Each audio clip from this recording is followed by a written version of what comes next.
Hey guys, so here's our first slide of our kickoff coverage, and what I want to show you here is our basic zones that we have. We have zones 1 through 9, including 0, which is the end zone, going across left to right, 1, 2, 3, 4, 5, 6, 7, 8, 9. Our closest zone is only about 10 yards, and that's from the 50 to the 40 of the opposite side.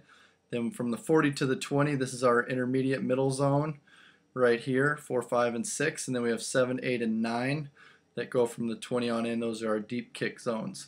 Notice we don't have any zones that go outside the numbers. That's because we want to keep the ball inside the numbers and make sure it does not go out of bounds. And 0 is our end zone, looking for a touchback to the 20-yard line. All right, so guys, what we've got here is a fly 7 kickoff call. So we're kicking a fly, means a deep kick to the 7 zone, which is right in here.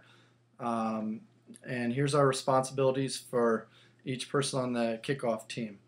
Starting with our L1 and our R1s, their jobs are forcers, and they're coming down. They do not get blocked, full speed to the near leg of the returner. So our L1's going to the returner's right leg, R1's going to the returner's left leg.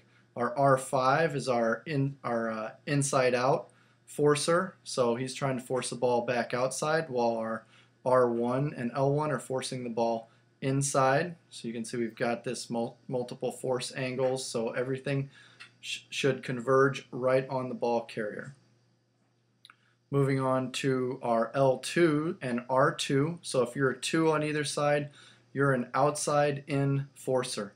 You're going to work full speed up to the level with the ball carrier. And when the ball carrier starts to bring the return forward, you're going to adjust and come back down and make a play on the ball. Their main responsibility is speed, getting down the field, and not allowing this ball carrier to come out to break it outside or wide of your contain.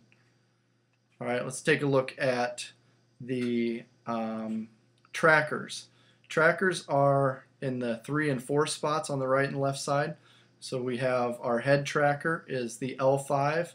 His responsibility, coming down a little bit more under control, is to maintain his lane and to set the lane straight up on the returner. Again, he does not get blocked. He works hard through or around any blocks. If he does get blocked at the end here, he becomes a 2-gap player, so he can work either way, whichever way the returner decides to go. So with the L5 setting the lanes, the 4s on either side of the L5 need to be 5 yards outside of the L5 in their lanes, and they're forcing the ball inside. And the R3, the 3s, R3 and L3, you're 5 more yards, so for a total of 10 yards outside. Right here to here is 10. And you are again also forcing the ball inside. So we have lane coverage with our trackers, and we have force coverage with our forcers.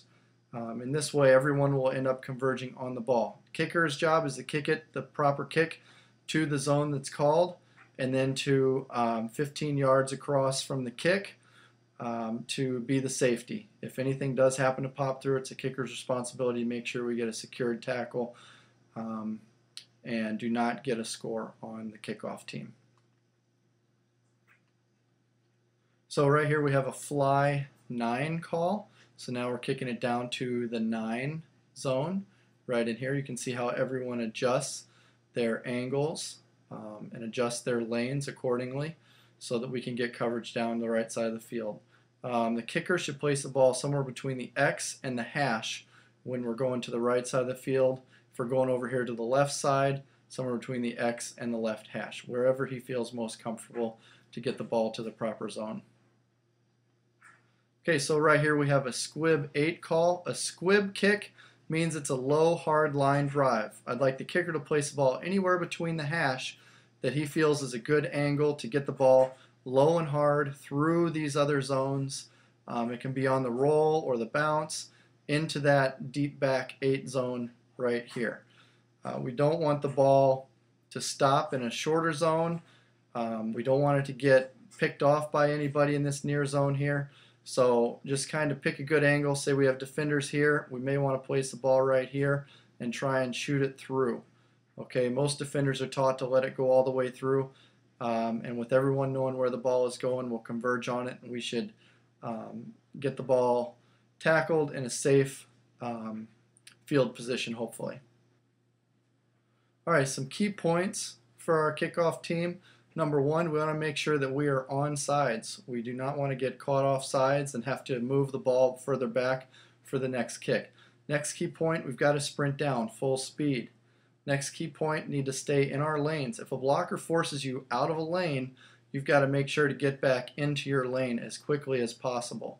All right, if the ball carrier is right here and you are within 10 yards of the ball, right here as you're coming down, and you have a blocker who's taking aim, getting ready to get you, you need to take that blocker head on.